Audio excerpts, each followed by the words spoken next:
Hi all, welcome back to బాబాయ్ అబ్బాయి ముచ్చట్లు. ఇప్పుడు మన పక్కింటి ముచ్చట్లు సిరీస్లో 19th ఎపిసోడ్ ఏం జరిగిందో మాట్లాడుకుందాం. నిన్న జరిగిన ఎపిసోడ్లో శ్రీముఖి ఆ టోకెన్స్ జాగ్రత్త అని చెప్పడంతో దొంగతనం చేద్దామని ఫిక్స్ అయ్యారు మన జంటలో.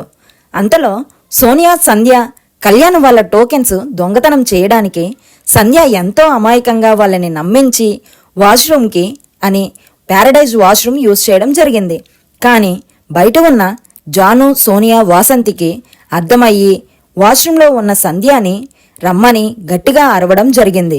అయినా రాకపోవడంతో నోకరాజు రూంలో ఉన్న కళ్యాణ్ని పిలవడానికి వాసంతి వెళ్ళింది.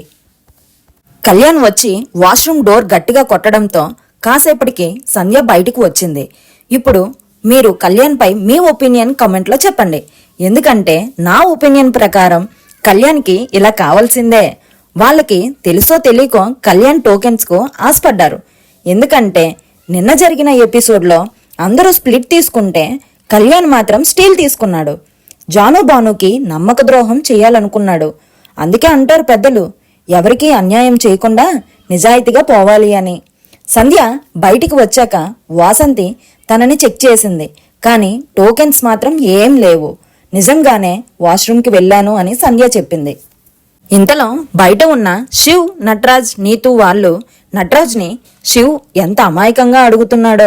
శ్రీముఖి జాగ్రత్తగా దాచుకోమని చెప్పింది, కానీ ఇలా దొంగతనం చేయమని చెప్పలేదు కదా అని నటరాజ్తో అంటే నటరాజ్ నేను ఇలాంటి పనులు చేయను అని చెప్పారు. మళ్ళీ సిద్ధు, సోనియా, బ్రిటో, సంధ్య మాట్లాడుకుంటుంటే కళ్యాణ్ని పిలిచారు. మేము టీం గురించి మాట్లాడుకుంటున్నాం అని కళ్యాణ్తో చెప్పారు. నీతో కొంచెం మాట్లాడాలి అని సోనియా చెప్పింది. ఇంతలో సంధ్య మళ్ళీ నాకు వాష్రూమ్ వచ్చినట్టుందే అని ఎటకారంగా చెప్తుంది. ఇంతలో శ్రీముఖి వచ్చి ఎవరి దగ్గర ఎన్ని టోకెన్స్ ఉన్నాయో చెప్పింది. మళ్ళీ ఇంటెలిజెన్స్ అనే ఛాలెంజ్ పెట్టడం జరిగింది. దానికి 4 అమ్మాయిలు వెళ్లారు. ఆ 4పై ఒక్కొక్క టీం 2000 టోకెన్స్ ఇన్వెస్ట్ చేశారు. ఈ గేమ్ ఏంటంటే పజిల్ని కంప్లీట్ చేయడం. మిగతా వారందరూ లోపల ఉండి క్రికెట్ చూస్తున్న వారిలా ఎంతో ఆసక్తిగా టీవీలో వాళ్ళు ఆడింది చూస్తున్నారు. అంజలి గెలవగానే లోపల ఉన్న నటరాజ్, నీతు, పవన్ హ్యాపీ అయిపోయారు. ఐఎమ్ డన్ అని అంజలి చెప్పగానే ఆడేవారు అవాక్కయ్యారు. అంజలి, పవన్, నటరాజ్, నీతు స్టేజ్ 2లో 8000 టోకెన్స్ గెలవడం జరిగింది. సిద్ధు, సోనియా, సంధ్య, బ్రిటోకి శాండ్రా, మహేష్ వాళ్ళకి ఏమైనా పవర్ ఇచ్చి ఉంటారా అన్న డౌట్ వచ్చింది. ఎస్, జానుబానుకి కూడా కళ్యాణ్, వాసంతి నమ్మకం మీద నిలబడి ఉంటారా అన్న డౌట్ వీళ్ళకి కూడా వచ్చేసింది. ఏ టైంలో ఎవరు ఎలా ఆలోచిస్తారో తెలియట్లేదు బాబోయ్. ఇంకా బాను ఎంత అమాయకంగా చెప్తున్నాడో ప్రపంచానికి తెలుస్తుంది కదా వాళ్ళ గురించి అని. శాండ్రా, మహేష్కి ఏ పవర్ ఇచ్చి ఉంటారా అని అందరూ గుసగుసలు ఆడుతున్నారు. సిద్ధు అయితే ఇంక చెప్పనవసరమే లేదు. మహేష్ ఎక్స్ప్రెషన్స్ చూసి భయపడుతున్నాడు. శాండ్రా, మహేష్ అందర్నీ పడుకోమని చెప్పడంతో ఆ టైంలో వాళ్ళు బట్టలు వాష్ చేసి ఆరబెట్టడంతో మిగతా వాళ్ళ భయాలు రెట్టింపు అయ్యాయి. మా వల్ల మీకు ఎలాంటి ఇబ్బంది ఉండదు, మా గురించి భయపడొద్దు అని శాండ్రా, మహేష్ వారికి చెప్పారు. ఇంతలో ఒక కీ సిద్ధుకి పిల్లోలో దొరికింది. దానిని సంధ్య దగ్గర ఉంచారు. బ్రిటోకి ఆ టెన్షన్లో పిచ్చొచ్చినట్టు ప్రేమగురుతో మాట్లాడుతున్నాడు. ఇక్కడ మ్యాన్షన్ ఉంది కానీ లవ్ లేదు అని ప్రేమగురుతో చెప్తున్నాడు. మీకు కామెడీగా హ్యాపీగా ఉందా అని అడుగుతున్నాడు. 2 వీక్స్ అయ్యేసరికి బ్రిటో ప్రేమగురిని క్వార్టర్ అడుగుతున్నాడు.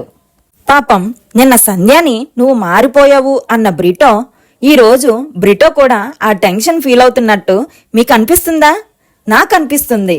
మహేష్ వచ్చి నోకరాజుతో అంజలి వాళ్ళ దగ్గర ఉన్న వాటిలో 1000 పాయింట్స్ తెచ్చి అవి మాకిచ్చినా మీ దగ్గర ఉంచుకున్నా పర్వాలేదు, కానీ వాళ్ళకి తెలియకుండా తీసుకురావాలి అని చెప్పాడు. పాపం నటరాజ్ మాస్టర్ పొట్టలో టోకెన్స్ పెట్టుకొని తిరుగుతున్నాడు. మహేష్ నోకరాజుతో అంజలి వాళ్ళ పాయింట్స్ గురించి చెప్పిన విషయాన్ని శివ్, ప్రియాంకకి చెప్పాడు. ఇంతలో ప్రేమగురు వచ్చాడు. గతంలో జరిగిన చేదు క్షణాన్ని ఒకరు చెప్పాలి, మంచి నమ్మక క్షణాన్ని ఒకరు చెప్పాలి అని ముచ్చట పెట్టారు. ఆ ముచ్చట చెప్పడానికి ముందుగా గోల్డెన్ కపుల్ని పిలిచారు. అబ్బా ప్రేమగురు, ఇలా అయితే నీతో కూడా ఎవరొకరు లవ్లో పడిపోతారు. అంత మంచి ముచ్చట్లు పెడుతున్నావు. ఇసుక పెట్టి అందులో ఆ చేదు క్షణాన్ని రాసి దానిని తొడవమని చెప్పాడు.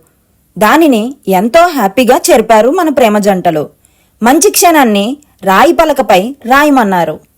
ఈ ప్రేమ గురువు పెట్టిన ఇలాంటి ముచ్చట్లు వల్ల నిజ జీవితంలో జీవించే వారి మధ్యలో ఎలాంటి చేదు సంఘటనలు ఉన్నా చూసి నేర్చుకుంటే వారి జీవితం ప్రేమమయం అవుతుందని నా ఒపీనియన్. మరి మీ ఒపీనియన్ ఏంటో కామెంట్లో చెప్పండి. మర్చిపోవద్దు. ఇలా అన్ని జంటలు ఆ క్షణాలన్నీ చెప్పారు.